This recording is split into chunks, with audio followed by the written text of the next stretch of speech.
Hello,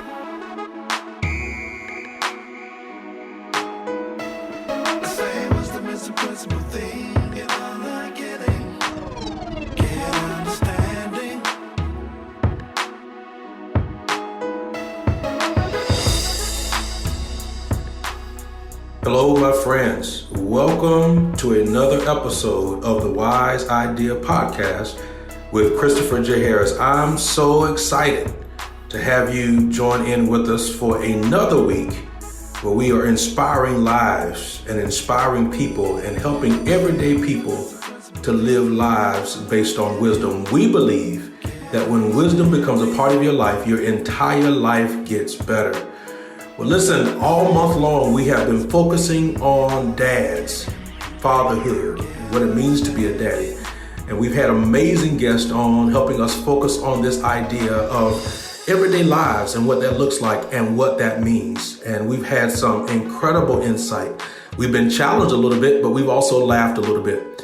And so today, I want to jump right in because this is part 2 of our conversation with Marc Jeffrey of the Dad Life brand. Oh, Marc was giving us some incredible insight in part 1. You have to go back and listen to that. And there's a whole lot of other stuff that I want to tell you how to connect with us and how to get involved with what we're doing.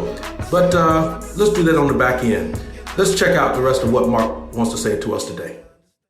I love, you said, there can be a lot of things learned through observation, which is so true. And, I'm a firm believer, man. I've been teaching this for a long time. I really believe, I've heard, so growing up in church, I used to hear people say, and even today you'll hear people say in the church world, and I've got listeners on here that are not a part of the church world, not a part of the faith community. So you guys indulge me here just for a moment. But in the church world, you'll hear people say things like, well, if, I can't listen to you if you've never been through anything. And I'm not sure that that's Bible. Because when you read verses like 1 Corinthians 10 and 12, it says, these things were written for our example, right? So I don't have to go to jail to know that jail is not for me. Yeah, that's right. Yeah, absolutely.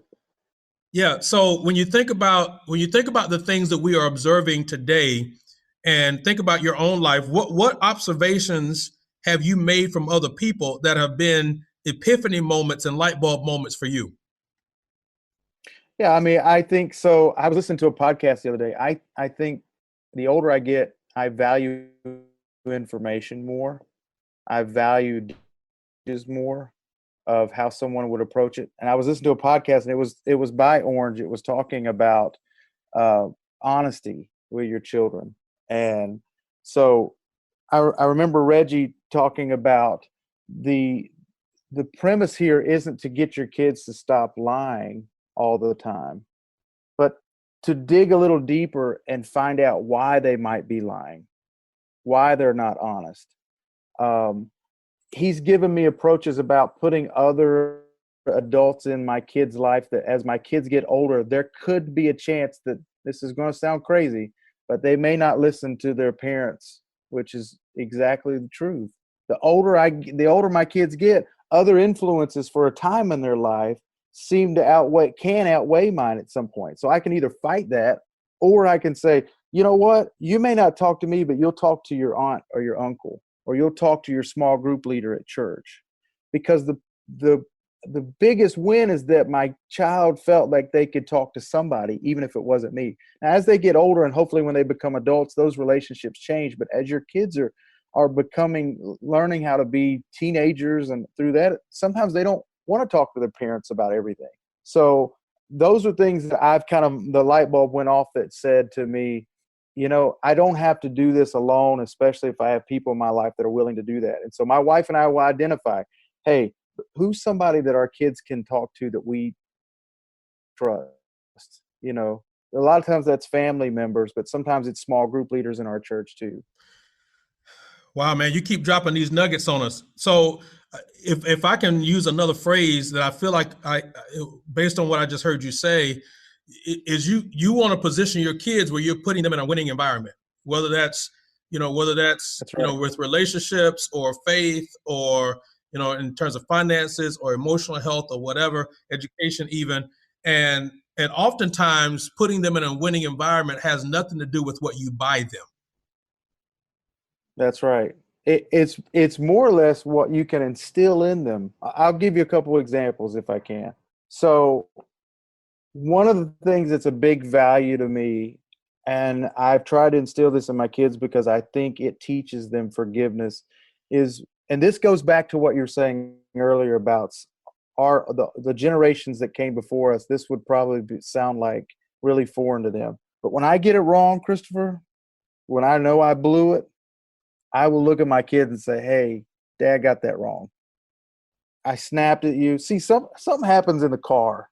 A demon comes in the back of my seat and just starts to kind of infiltrate my kids in the back seat when they're like climbing over my ears. I can hear them, and I'll just and sometimes I'm just great. Other times I'm just shut up. It just you just had enough. And I've had those moments where I have literally failed as a father and did the wrong thing, said the wrong thing. Went into complete dad mode when they ask why, and you say, "Because I said so." But in those moments where I know I got it wrong, I've got to be man enough to say, "Ryan, I got it wrong." And I think what I'm hoping to instill in my kid is that forgiveness is a real thing. Asking for forgiveness is a real thing. You can't tell people, and again, I know you have readers that are or listeners that are not necessarily in the church, but let me indulge that just for a minute. You can't tell people to confess with their mouth that they have sinned and ask God to forgive them, and your children never see a model of forgiveness in their home, because the home is exactly where God intended for us to give a glimpse of what our Heavenly Father's relationship with us is. And if we never model those things in front of our kids, if they never hear us say to our spouses we were wrong, to our kids we were wrong, we need your forgiveness on this. I have learned my kids' propensity to forgive me is extremely high, and they forget pretty quickly. But I'm also willing to say to them, "Dad got it wrong." I'm also hoping that they pick up on that too, and that when they do something wrong, they're willing to say, I messed this up. Can we pause this for a minute? Fix this. So I think that's one thing. Another thing is I try to do things that are not necessarily most comfortable for me. And I'll give you an example of that. When I was a kid, I remember, I can tell you the exact church and everything. I remember for a Sunday school lesson, the pastor's wife was my Sunday school teacher, and she asked me to pray to start the Sunday school class. And I bowed my head and I didn't say a word, because I'm the kind of guy that a silent prayer is pretty cool for me, right? That's just not my thing. So I remember these kids were like laughing at me. They were like waiting for me to start. And in my head, I was like literally having a decent conversation with God in my head. I just didn't say anything. And I remember it was over. She explained to the class that I was praying in my head. And so I fast forward to say, for whatever reason, I've always been more of a private guy when it came to outward expressions, religiously to God, those kind of things. But, even though that's a comfortable part of my life, I'm still responsible for letting my kids see me pray, and that there is a way to pray, that you can have a conversation with God. So at times when it's uncomfortable and I don't want to do it, I have to make myself do something uncomfortable, because it's instilling something in my children. Does that make sense?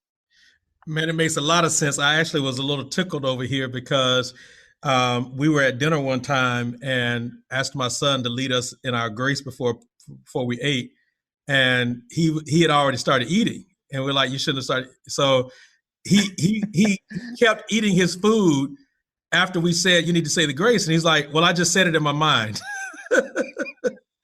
But it was his way of saying, like, "I don't want to stop eating right now." I know, but it's true. We can pray in our mind. And see, my son, this was crazy. My daughter's probably a little bit more like me. My daughter, she likes to sing. She has expressions of worship. She'll sing on the praise team.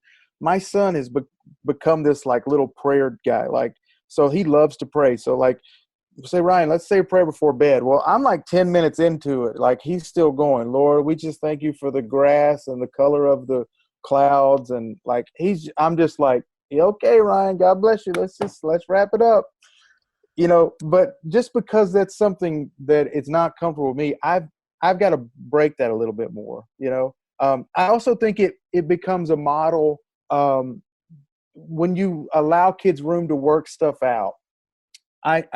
We tried 2 or 3 sports with my son. Okay, I always played sports in school. I loved it. I always want my kids. My daughter is easy to figure out. She loves basketball. She's been playing it. We put her in camps. We put her in leagues. She loves it. Okay, she and I talk about shoes and what's the latest Jordan now. And I have this running joke with her that my shoe game is better than hers only because I have a job and I can go and buy more shoes. So ultimately, her shoe game will never be as good as mine until she gets a job. But my son, we tried basketball, we tried soccer, we tried a couple other things. He didn't really love them, right? So I said, okay, we're going to try baseball. And I remember having these conversations with him where I said, okay, Ryan, listen, this is your learning year. You've never played baseball before. You're going to be playing with kids that have played before. So when you get to the point where you're ready to give up and you get upset at yourself because you're not hitting and all those things that come along with a first year, I need you to just keep reminding yourself, this is a learning year. This is a learning year. And I had to watch myself because I'm that aggressive parent too, not the jerk parent, but I'm the aggressive, get out there, get the rebound, all that. And I saw some of these guys, and let me tell you something. If you're listening to this and you're one of these guys, please stop. If you're a guy screaming at 9-year-olds on the baseball field because you feel like, I sit next to these guys, Christopher, they're jerks. They're like, get in there and hit the ball. I'm going to, like one guy was like threatening to ground his son if he didn't hit the ball. And I'm like, what the heck is going on? Hey, man. So I just patiently. Man, Go ahead. I was at this game, man, and this dad turned into the Incredible Hulk, man, right before our eyes. His son missed a rebound. Like his son is like 7 or 8 years old, man. His son is crazy. Right. He doesn't have an NBA contract right now. I need you to chill out. Like he was turning red. No. Man, he threw his Gatorade like on the court. Like, this is dumb, man. You missed a rebound. And all of us are sitting here like, are you serious? Oh, it's so bad. So I purposely didn't turn into the, come on, Ryan, you can do it, Dad. I just chilled. Halfway through the season, Christopher, he finally starts to swing the bat. Now he doesn't hit anything. He starts to swing the bat, which I just celebrated it. I'm getting swing more. You need to swing more. Why aren't you swinging? I'm just going, hey, bro, you swing it. You swung the. Is it swung? Swung, not swang. Okay, you swing. You hit the ball. I say you made it 3 times. That's a plus. Next time, I think you're going to do better. So, man, I'm telling you, I had the ultimate dad moment. We're pulling up to his next game. He says, Dad, I think you need to record me today. I said, okay, son, why is that? He goes, I just got a feeling I'm going to hit the ball. Well, man, I'm like all dad out. I'm like, okay, we're going to do this. Today's the day, right? This is going to happen. I get my camera out, and the first pitch, he just nails it. And I'm screaming in the background. I'm going nuts. He runs to first. He gets to first base. He gives me the big thumbs up. It's like the greatest moment. But I learned this just through watching an observation with him. I had to give him time to grow into that and just keep – for him, encouragement was better than criticism at that particular point. If I would have criticized him into why aren't you swinging, it could have really crushed his whole self-confidence. And I think I don't think it's when they're 9 trying to do something different. So those are the things, man, a few things that I'm trying to do, values in my kids. That's what I'm hoping to do. Man, I think that's incredible, man. And I'm going to ask you to post the video of you yelling when he hit the ball on YouTube so I can link it in the show notes. I will. As soon as we hang up this call, I'm going to do that. I'll put it on YouTube. You can hear me. Go, Ryan, run. I'm like, going nuts. Yeah, that's good, man. It was a lot of fun. I'm going to make this one more comment, this one more thing, and then I'm going to throw some spitfire questions at you, and we'll start wrapping up here. Okay. But I think one of the other things that's powerful that you just alluded to, and it has been an epiphany for me as well as a dad, and I hope this will be inspiring to other dads as well, and that is, man, some of the most simple things in the world help creates lifelong memories and moments for our children. And, I don't want to misquote it. I'll have to put this in the show notes. I may misquote it a little bit here now, but I remember reading something at one point that said that life is measured in moments. And that's true. That, you and Ryan, he'll be 20 years old or 30 years old, and y'all will be able to go back and reference that point when you were in the car and he said, Dad, you better record today, or you and your daughter laughing about the sneakers and the shoes, right? That's a thing that you guys have in common. My daughter, it's been a few years now, but my daughter today, even today, if I were to tell her there's a specific, I don't want to say the name because I don't want to sort of ruin that moment for her, but there's a restaurant that when she was smaller, my wife was in school, and based on my schedule, I would have to pick her up, and I was like, we were in between, our itineraries for the day. And so at least 3 or 4 times a week, we'd stop off at this particular restaurant, and I'd sit in there and get work done, and she'd get her work done. But every single time I would get her the exact same thing. And it was $2.37. I'll never forget that amount, $2.37, right? and so every time we walk in, and the people knew us by name, and we started going there so regularly. And so even to this day, man, I'll pick her up. She's in high school, getting ready to graduate and all that stuff. And I would pick her up, and sometimes she'll say, Daddy, you want to go to this place? And her face just lights up if I say yes. And I don't care. She could want a full meal. She is only going to get that thing that is $2.37. It's incredible, right? So I want to challenge the dad to do what Marc has done and what he's talked about a little bit and what I just referenced, and that is figure out ways in a healthy way. You don't have to break the bank, and you don't have to have it in an imbalanced way, but how do you make moments and make memories for your children? As a dad, that goes further than anything in the world. So, Marc, anything you want to add back to that? And before we move on to the next I thing? think I have 2 things, if time allows. One, to really echo what you just said. It takes a little bit of intentionality to start investigating what your kids are into to find common ground. Okay, so I had not watched wrestling in years, right? I watched it for so long, but my son started getting into it, and then my daughter did as well. And so I went from not knowing any of the characters to taking them to a WWE event. And you talk about building memories. When certain guys or ladies would walk out and their theme music, I'd go nuts like I knew who they were. I mean, we were just having the best time. But I learned if I can try to find what they're really into. So if I'm riding around with my son, we're playing a game on satellite on iTunes about what wrestlers' music I'm playing. I'm playing their music, and he's saying that's Shinsuke Nakamura, and that's AJ Styles, and that's the New Day. I don't even know half these guys, but it's common ground to where I'm letting them know I care about their world. For my daughter, it's all about shoes and sneakers. I bought some sneakers the other day and FaceTime her to see if she had an approval for them. I know how to pick out shoes, but I do that because I want her to feel involved. I want her to feel that special part of it.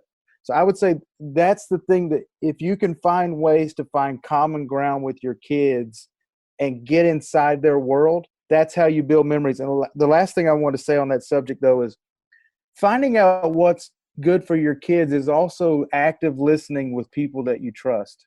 I can't tell you how many times a grandparent of my kids or an aunt or an uncle of my kids would say something that got to be a responsible and intelligent enough a parent to not be intimidated that somebody might saw something in your kids that you didn't see, but to really embrace that. My father-in-law said, man, he saw a video of my son like saying something like crazy and funny, and he said he ought to he really should do acting. And my wife and I instantly trusted what he had to say, and we went and found this acting school. On the very first audition he did, Christopher, he landed a starring role in it.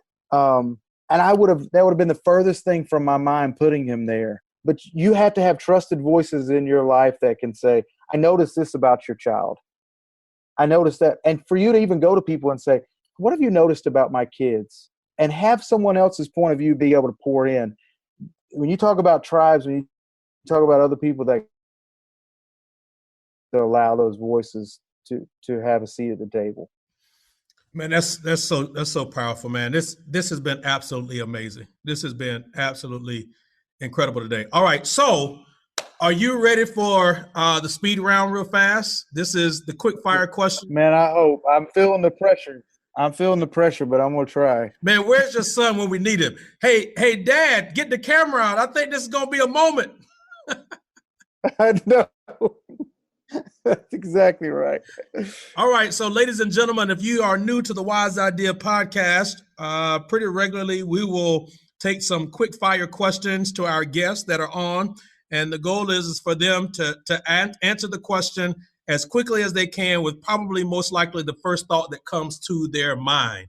So, Mark, you need a cup of water or a swig of your tea or something real fast? I'm ready to go. I had some Starbucks. I'm good. All right, here we go. Apple or PC? Apple. What's your favorite food? Hamburgers. All right. What does the first 2 hours of your day typically look like? Coffee, social media, emails. All right. Favorite movie?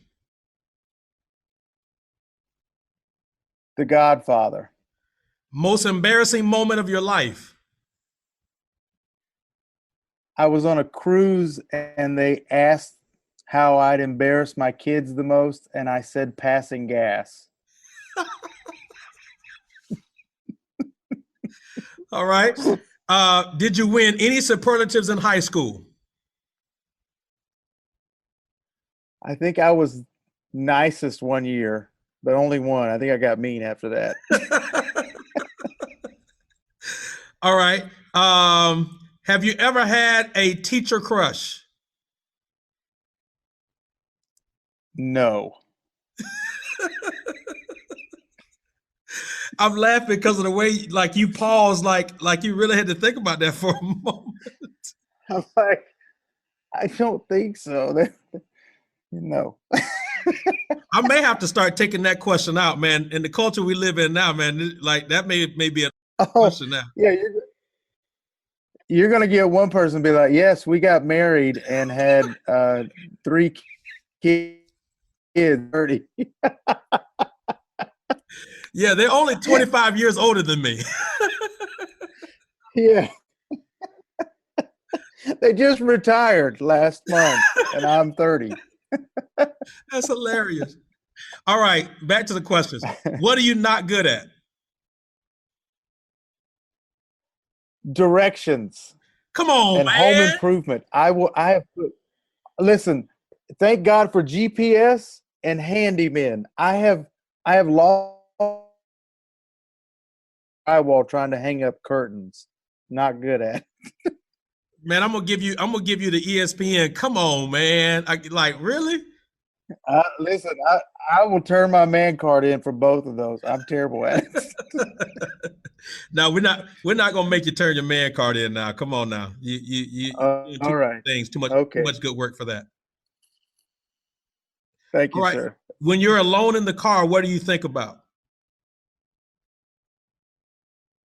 The future. What's next for me?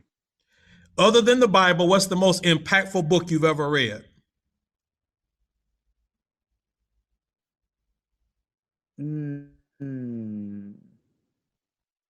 Jack Welch's book on being a good CEO. All right. And the last question, 3 items on your bucket list. Travel Europe. Go to Israel. Make $1 million. Man, you're well on your way to all 3 of those things. Whew. I don't know. We're trying. Well, there you have it, ladies and gentlemen. The entrepreneur, the CEO, the host of the Dad Life brand. This has been an incredible conversation today, talking about dads, fatherhood, and real life stuff. Dads are dealing with this stuff every single day. And, there's a lot of podcasts and information and books and websites and magazines for moms, but not as much stuff for dads. So we're going to do our part to help contribute to the content that dads can have safe and healthy places to go and learn and be challenged and laugh a little bit, while at the same time be celebrated. We want to celebrate dads for who they are, what they do, the sacrifices that they're making. And I believe that there are way more dads that are doing the right thing than the narrative is trying to suggest. So, Marc, thank you so much for being on today, man. This has been absolutely amazing. Thank you, sir. Thanks for having me. Yep, absolutely. So, ladies and gentlemen, thank you so much for tuning in today to the Wise Idea podcast with Christopher J. Harris. Our goal every single month, every single week, is to provide tools and strategies for hearts to live inspired and heads to live wise. We are on social media. On Twitter and Facebook, we are at The Wise Idea. On Instagram, we are at The Wise Idea Podcast. We also have a Facebook group at The Wise Idea Podcast. I personally am on social media. I'm on Twitter, Facebook, Instagram, and even LinkedIn and Pinterest. You'll be able to go into the show notes and see all of the social media for our guest today, Marc Jeffrey, and the Dad Life brand. We'll have you get connected to him. Finally, again, if you've enjoyed what you've heard today, head over to iTunes, leave a rating and a review for other listeners to find us. You can also leave a rating and a review on Google Play. We are also on Stitcher and TuneIn and Spotify. We're already on Spotify now. This is our first full week on Spotify. Really excited about that. And we are coming soon to iHeartRadio. Of course, if you have questions, ideas, or thoughts, you can send us an email at info at thewiseideapodcast.com. Thank you again for joining us. We look forward to having you tune in the next time. And I end every single week by saying the same thing: live wisely.